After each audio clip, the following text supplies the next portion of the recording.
बेटा इस चैप्टर को भी आप अच्छे से सुनना, ठीक है। तो लेट्स स्टार्ट। सबसे पहले आज हम बार्टर सिस्टम के बारे में बात करेंगे कि ये होता क्या है। तो मैं आपको बता दूं, आज से बहुत साल पहले जब हमारी सोसाइटी में लोहार किसान जैसे लोग हुआ करते थे, तब ये बार्टर सिस्टम था, ठीक है। अभी भी हैं ये लोग, लेकिन तब बहुत ही ज़्यादा हुआ करते थे, ठीक है। तब ये बार्टर सिस्टम चलता था। बार्टर सिस्टम में क्या होता था कि गुड्स को मनी के बिना एक्सचेंज किया जाता था।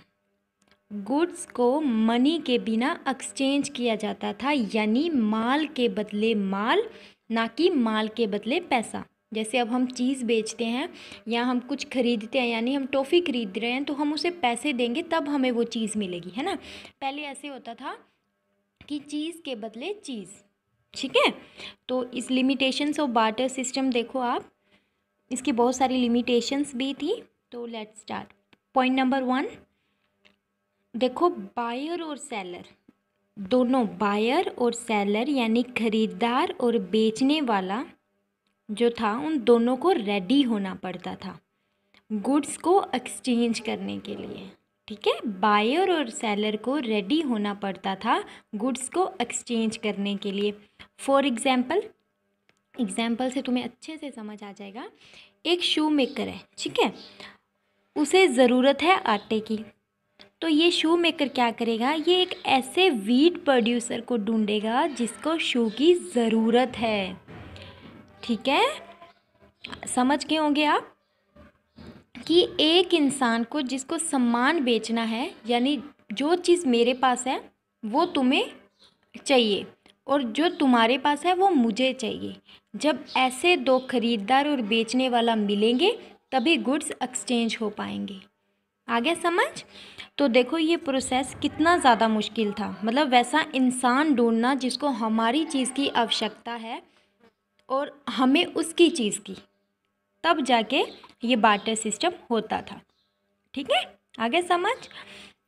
सेकंड पॉइंट है इसका, देखो बेटा आप, बार्टर सिस्टम टाइम कंज्यूमिंग था, ठीक है। कैसे था, क्योंकि बहुत ही ज़्यादा समय लगता था उस इंसान को ढूंढने में जिसको हमने अपना सामान बेचना है। जैसे उसे आटे की ज़रूरत थी, अब वो उस इंसान को ढूंढ रहा है जिससे वो आटा ले सके और उस आटे वाला उससे वो शूज़ ले सके, क्योंकि उसे शू की ज़रूरत हो।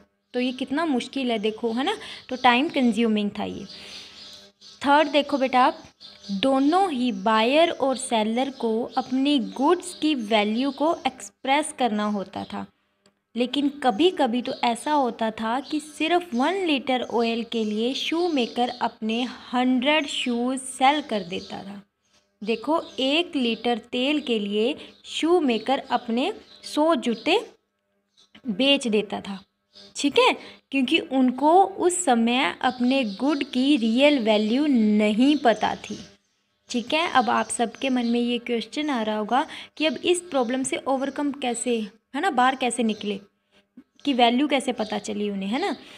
तो देखो, तो ये तो मनी के इंट्रोडक्शन से ये सारी प्रॉब्लम सॉल्व हुई थी, ठीक है। तो मनी के बारे में इस चैप्टर में हम पढ़ेंगे, तो आपको बहुत ही अच्छे से समझ आ जाएगा।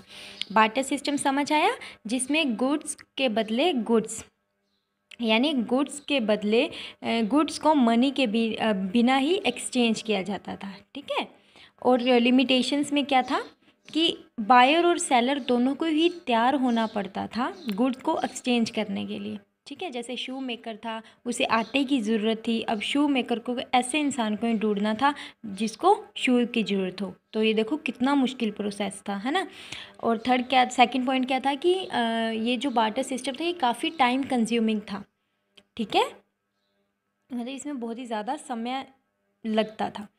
थर्ड क्या था, बायर और सेलर थे, क्या थे, इनको अपनी गुड्स की वैल्यू को एक्सप्रेस करना होता था, और उस समय इनको अपनी गुड्स की वैल्यू इतनी ज़्यादा नहीं पता थी, क्योंकि 1 लीटर तेल के बदले एक शू मेकर अपने 100 जूते बेच दिया करता था, ठीक है। और ये बाद में क्या, इस प्रॉब्लम से कैसे बाहर आए, पैसों की वजह से, तो हम वो आगे पढ़ेंगे, ठीक है।